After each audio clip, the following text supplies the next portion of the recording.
Alright, so I needed a break from the Sam Collins and Clarabelle, I don't know what her name is, debate, because it's not really going anywhere. So I'm about to leave this dorm, I'm about to leave this town. So I figured I'm gonna make a video about this because it deserves a video. It's crazy. People don't deserve to be treated like this. And it's not just me that it happened to, which I've learned recently. So, from my few videos on my channel, you can see some of my opinions. I made a video about Calvin Guerra, like, in the whole YouTube deleted his channel shit, or whatever. I think that's what it was. I don't know. So yeah, you can see my opinions. So this, I guess, is a story time. So, at my college, as most colleges do, we have a pride group, an LGBT group, which is called Pride. So in this pride group, there's quite a few members this semester. I didn't get to do it last semester because I was too busy. So, quite a few members. I'd been in it, all semester since January. It's now December, and I'm about to transfer schools. So everything was going fine in this group. Everybody was great, getting along. We were all kind of friends. I had this one specific group of friends that I would hang out with, like, every day. And they were great. And I'm gonna make up fake names in this, not anywhere close to their real names. I'm gonna try not to use any of the names of the people that are in the group. So we're just gonna fast forward to where this all started. So me and my friend, we're gonna call her Jessie. Me and Jessie, really good friends. She stayed the night here, I stayed the night with her, and her roommates, who were also good friends, we'll call them Adrian and Peyton. I don't know. So, Peyton is not binary. Peyton goes by they, them pronouns. Well, they're genderqueer. That's what they identify as. That's fine. I don't have a problem with that. Peyton is my friend. And yeah, me and Peyton are still friends. We still talk. They try to stay in the middle of this because they are friends with both me and Jessie. So, me and Jessie had many conversations about opinions, political views, issues, stuff like that. My opinions, I don't get how you can be dysphoria without trans. Yes, exactly. I don't get how you can be trans without dysphoria. I don't understand he, him lesbians. I don't understand all this stuff. We would have discussion about this. Jessie would agree with me on all these things. Doesn't understand this, doesn't understand that. Okay, well, maybe here's how you can understand this. We didn't agree on everything. That's fine. I don't expect us to. Everybody's allowed to have their own opinions. So, fast forward to a couple weeks ago now, maybe a month ago now, we were sitting in the campus center, which is where we would usually hang out, and they were talking about, it was the day that Stan Lee died, and they were talking about it, and somebody brought up, oh yeah, did you know Stan Lee was homophobic? And I said, well, he was 95 years old. He grew up in the time where, the gay revolution, whatever you want to call it, was just starting. And then somehow it got switched to race. And I've had a conversation with my memo before, where she said she didn't understand how Obama got elected president because he's a black man. But she tried to understand because she doesn't, want to be stuck in her ways. And I said, because of this, sometimes you have to be patient with people, with older people, because they were raised in a time where this was prevalent, and this is how they were raised. Generations change, times changed. That's okay, that's good. So all of a sudden now I'm seen as a racist because I said to be patient with people who were raised in a time when this was what they learned. Okay, fine. So it took about a week, and I hadn't been talking to Jessie. Messaged her. I was like, why have you not been hanging out with me? It's killing me. You know, you're some of the only friends I have here. Why? So she finally came around, sat in here, sat on this bed behind me, and talked. We talked everything over, and she was like, you're really negative. I said, well, yeah, I have depression. That's a thing. You're really negative. You say this stuff. And I said, okay, but it's not like you never agreed with this stuff. And she said, yeah, but I'm trying to learn. I said, yeah, okay. Well, that's the thing is I'm willing to learn. You know, if you're willing to teach me, if you're willing to sit down and have a civil conversation with me, I'm willing to learn. Okay. So we talked about the racism thing. She tells me that, oh shit, what did I name him? Whatever I named him. She tells me that he told explained to her where I was coming from, what I was saying, because I had already explained to him and to Peyton that, you know, this is what I was trying to say. And okay, she got it. Everything was fine. We hugged, and keep this in mind. She says, okay, I'll talk to you later, and leaves, because she was going to go hang out with some other friends. I said, okay, that's fine, whatever. I have things to do anyway. So yeah, she leaves. Very next day, or maybe it was a few days after, I don't know. So we had a Pride meeting, and one of the officers in Pride, we'll call him Martin. I don't know. So Martin is the treasurer of Pride, and he likes Furbies. In my opinion, I find Furbies very creepy and unsettling. And so I walk into a room full of Furbies, and I was like, what the fuck? You know? Which is fine. I'm allowed to not like things. God. And, so Martin says something about keeping my opinion to myself, that I don't like Furbies. And me, you know, I have this problem. I can't think of what I say. It just comes out. I had a brain tumor. I have anxiety. I have all this stuff. And whenever they bring up, keep this in mind, a couple of them are diagnosed with autism. So whenever they bring up their autism in like their defense of why they did something, it's perfectly fine. But if I bring it up, I'm the bad guy. Because I can say, yes, I did have a major brain tumor that messed with my brain. I still deal with the effects, and I will for my entire life. But that doesn't matter. So I said something like, okay, but I still think they're scary. And then everybody was pissed off at me. Or at least Martin and Jessie were. So I at this time already knew that I was transferring. And so I was like, I can't wait to go somewhere where I'm not going to get judged as soon as I walk into a room and speak. So Jessie comments on this post. She was like, well, maybe if you didn't shit on other people's comfort items, that wouldn't happen or something. And I was like, okay.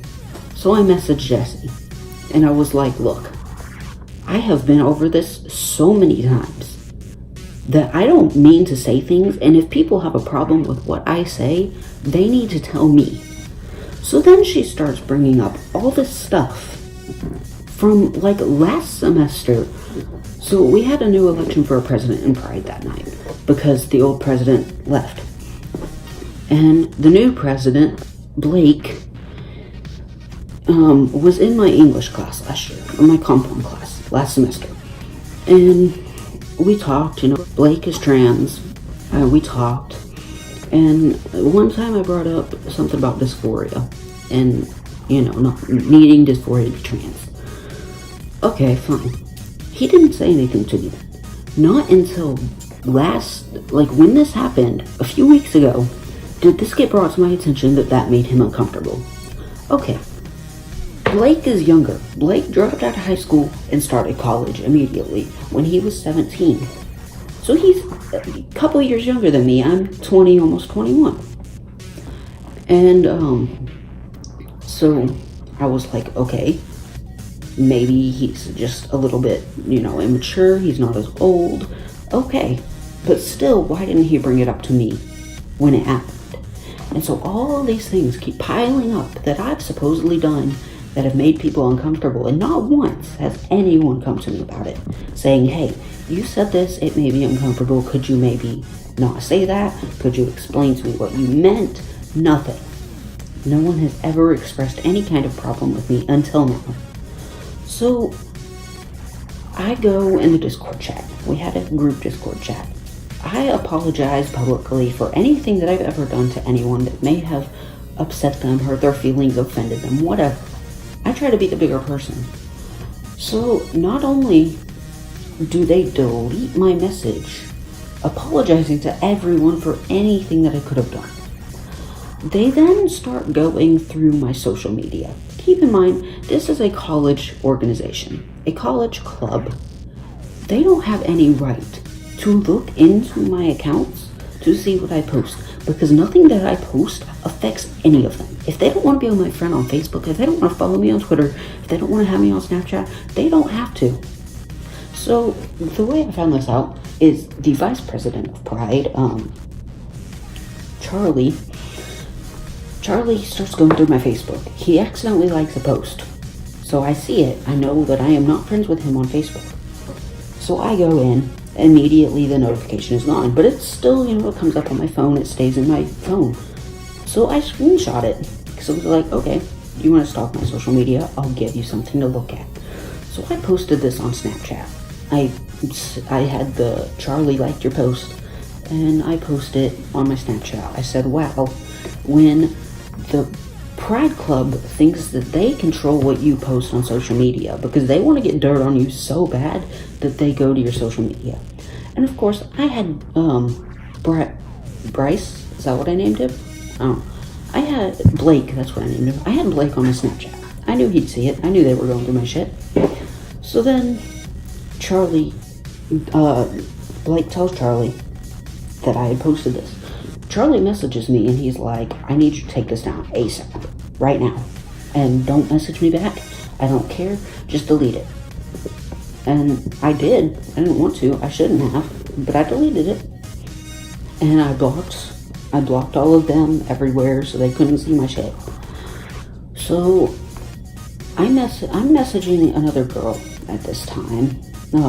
My friend Chan. I don't think she'll care. She doesn't have any. I love her. She's great. So I'm messaging Chan and we're talking and she's saying how they're doing all this stuff, and Jesse is messaging her saying that I did this and this and this and this and this and you shouldn't be talking to him and he's not worth your time. Don't talk to him. He's a horrible person. So I messaged Jessie. She'd already blocked me on Snapchat. I messaged her on Discord and I was like, what the fuck? Why, I might have the screenshots. If I have the screenshots, I'll put them over here. I don't know if I do or not. So I'm like, why? Why are you trying to turn everybody against me? What is in it for you other than to pull me down?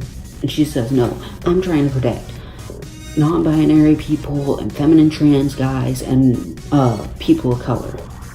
I said, what did I do to any of them? She can't give me a straight answer. She's like, well, you're racist. And one of the things that Chan sent me, and I think I do still have to screenshot it.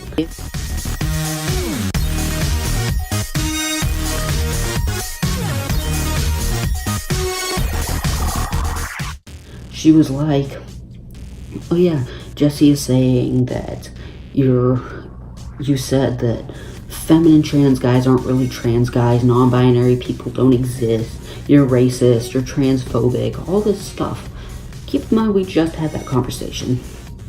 Messaged the treasurer and I'm like, look, I don't know what happened, I don't know what you guys are hearing, but I'm just trying to apologize for all this stuff and it's somehow being taken from here to here. And he's like, okay, well, we're discussing it. Your Pride membership is pending, all this stuff. Keep in mind, they're not allowed to kick people out. They are not. That's a rule from the student activities, student organization council, whatever it's called. That's a rule. And also, we had somebody that was like, in our group chat, beginning of the semester, who was like, yeah, well, you're not really gay if he's a she, so, and being blatantly transphobic. And they didn't even kick her out of the group. They, like, strongly suggested that she leave. But they didn't kick her out. They didn't have meetings about it. They didn't do anything. And so I'm like, look, you guys want to meet with me and talk about it and actually hear my side and hear me out? Then I'll do that.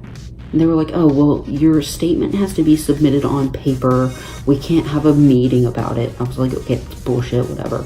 So much for democracy, which they had just referenced earlier during the election.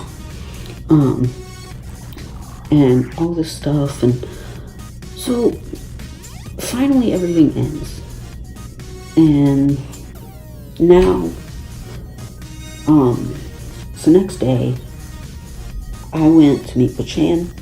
We were going to go hang out, which we did. We went to Hog Wild. It was great, which is a chain arcade thing in Arkansas. And so I went to meet her in the student center. And she was sitting there with a couple people from Pride. And then we hear about these people who were handing out Bibles and stuff. And the Pride chat, apparently, by this time I'm out of the Pride chat. Like, I had left Pride. So we go and we're going to check it out. Because a week earlier, we had a guy from Westboro Baptist on our campus. So we go check it out. They're fine. They're preaching revelation. Nothing against LGBT people. No hate. Nothing. We even specifically asked them. Nothing. They're fine. So I go back in. And I have to, so there's two people from Pride sitting at this table. And Chan is like, look, I know you don't want to, I know you didn't do anything, but just, apologize. Try to make things better. So there's two people, call them Fred and Andy. And Fred and Andy are sitting at this table. And I go up and I say, look, I don't know what you guys have heard about me. I don't know what's been said. But I'm sorry, anything that I may have said that offended you, I'm sorry. So I apologized to them for like 5 minutes. Andy's just kind of ignoring me, claims that they were sick, but whatever. So yeah, and then I was, I don't apologize for things I didn't do. So it's like, I know, I gave you this big apology, but I also want you to know, none of this that's being said is true. I didn't say any of this. I said I don't understand things and I'm willing to learn. But I didn't say any of this. And so, whatever. So then Jessie comes in and she's like, guys, they're spreading hate. Let's go protest. So me and Chan gets up. She's like, oh God. I get up. I'm like, okay, whatever. So I go up to Jessie as we're walking across the campus. I say, look, we need to talk. And this is where the, okay, we'll talk later comes in. No, I don't want to talk to you anymore. That talk the other night, that was me trying to tell you that I don't want to talk to you anymore, ever. And all this shit. Okay, whatever. I was pissed, but whatever. So they're going over here, they're waving their pride flags, being obnoxious, and then they just sit on the tables. They decide to just sit on the tables. Me and Shan are talking to the people, because we'd already talked to them. They were fine. They're like, yeah, these guys came over, they were talking to us, they know what's up. And, me and Shan finally decided to leave.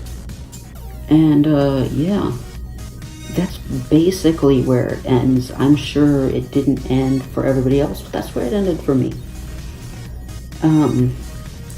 So, yeah, and then I can't remember what I named the other friend that lived with Jessie. But then I come to find out a few days ago that Jessie has brought him into the same shit that she brought me into. Because we both have a lot of the same views. We hold the same opinions. And she brought him into all of this. So it all happened again. And of course, he is way more blunt than me. He is not going to try to stay somewhere where he is obviously not welcome. So he just quit everything. Like, right then, he was done. And they still live together, so that's just karma on her for starting all this shit, because she has to live with him until their lease is up. So, yeah, that's basically everything. Very short version, but basically I was called transphobic, homophobic, racist, all this stuff, and it was all blatant lies, or things that I had said being taken out of context. So, basically, I just want to put out there, if people are going to sit there and try to tear you down, just leave. They're not worth it. They're not worth your time. They're not worth anything. Just leave. Because nothing you do, nothing you could ever do, will change their mind. So yeah, that's basically it. Just thought I'd put it out there that it does happen. The LGBT community can be one of the most toxic communities that you will ever find yourself in. And ever since then, I've tried to distance myself from that community. I'll try again when I change schools. I'll try to join their pride group. But if anything like that even remotely starts to happen, I'm just gonna walk away. And that's what I think anybody should do. Just walk away. Because it's not worth it.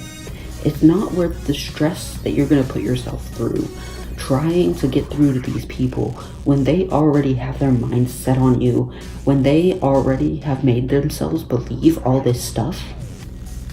You're not gonna change their mind. So just, yeah, that's basically my video, my story. You can like, comment, subscribe, I guess. I don't really do that much. I'll try. But I'm a science major, so I don't really get time. But I'll try over Christmas. So yeah, that's all. Bye.